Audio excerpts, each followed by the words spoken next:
আসসালামু আলাইকুম রহমতুল্লাহি ওবরাকাতুহ। খামার বাড়ি বিড়িতে সবাইকে স্বাগতম। আজকে সকাল থেকে মুষলধারে বৃষ্টি শুরু হয়েছে আমাদের এখানে। স্বাভাবিকভাবেই বৃষ্টি হলে খামারিদের কিন্তু একটা বিড়ম্বনার ভিতরে পড়তে হয় এবং আমরাও তার কিন্তু ব্যতিক্রম না। আমাদের ফার্মের ছাগলগুলো আমরা সকাল সকাল বের করে ওদেরকে দিনের বেলায় যে রাখি সেই শেডে তাদেরকে উঠানো হয়েছে এবং আমি বৃষ্টি আসার আগেই অর্থাৎ সকাল 7টার পরে আমি কিছু ঘাস ওদের জন্য স্টক করে রেখেছিলাম। সেটা আমি শুকানোর জন্য রেখে দিয়েছি একটা মাচার উপরে এবং এদেরকে কিছু পরিমাণে দানাদার খাবার খাওয়ালাম যাতে এরা সকালের যে খিদাটা কিছু হলেও নিবারণ হয়। এবং দানাদার খাওয়ানোর পরে এদেরকে আমরা পর্যাপ্ত পরিমাণে ঘাস দিয়ে দিব এবং বৃষ্টি থেমে গেলে আরো কিছু ঘাস এদের জন্য স্টক করতে হবে। তো আজকে সারাদিনে এরা আর মাঠে খাবে না, এরা এখানেই থাকবে এবং এখানে এদের খাবার দাবার শেষ করে এদেরকে ঘরে উঠিয়ে দেব।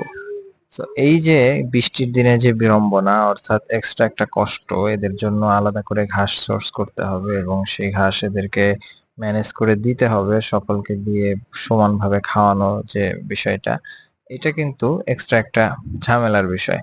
তো এটা কিন্তু প্রতিদিন হয় না। যেদিন প্রচুর পরিমাণে বৃষ্টি হয়, বাইরের আবহাওয়া খারাপ হয় বা প্রচুর শীত শৈত্যপ্রবাহ চলে, এই সময়গুলোতে কিন্তু খামারিদের এই এই জিনিসটা হয়ে থাকে আরকি, প্রবলেমটা হয়ে থাকে খামারে। খামার যে সবসময় একই রকম অবস্থা চলবে এটা কিন্তু আসলে ভুল বিষয়। সবসময় কিন্তু একই রকম থাকে না। তো খামারের বিভিন্ন পরিস্থিতি আসে, অনেক সময় অসুখের প্রবণতা বেড়ে যায়, অনেক সময় বিভিন্ন ধরনের প্রতিকূল অবস্থা তৈরি হয়। তো এইগুলা যদি আপনি আস্তে আস্তে এগুলা অভ্যস্ত হয়ে যাবেন যখন, তখন আপনার কাছে বিষয়গুলো আস্তে আস্তে সহজ হয়ে যাবে। কিন্তু প্রথম দিকে যখন আপনি এগুলোর সামনাসামনি হবেন বা এগুলোর মুখোমুখি হবেন, তখন কিন্তু এগুলো মানে ছেড়ে দেওয়ার একটা মন মানসিকতা তৈরি হবে যে না, এত কষ্ট করে আসলে এগুলা করা যায় না বা এরকম এরকম আমারও মনে হয়েছে একসময়। তবে এগুলো করতে করতে একসময় এক্সপিরিয়েন্স হয়ে গেলে যে কখন কি করতে হয়, এটা যখন আপনার ধারণা এসে যাবে তখন আপনার কাছে এই বিষয়গুলো আর কঠিন মনে হবে না।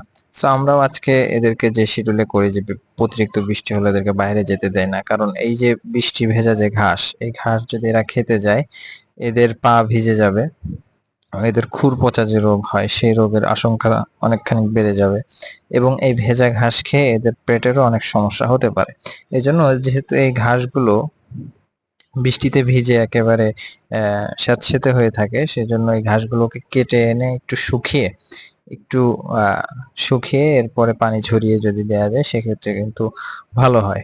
সো এই জন্য আমরা সকাল সকাল বৃষ্টি আসার আগে ঘাসগুলো কেটে রেখেছিলাম এবং এদেরকে ঘাসগুলো দেওয়া হয়েছে এবং এরা একটু রুচি কম মনে হচ্ছে, কারণ যেহেতু ঘাসগুলো ভেজা ছিল এই জন্য একটু কম খায়। তারপরেও আমাদের ছাগলগুলো মাসাল্লাহ ভালো রুচি, এরা আহ ভালো খায়।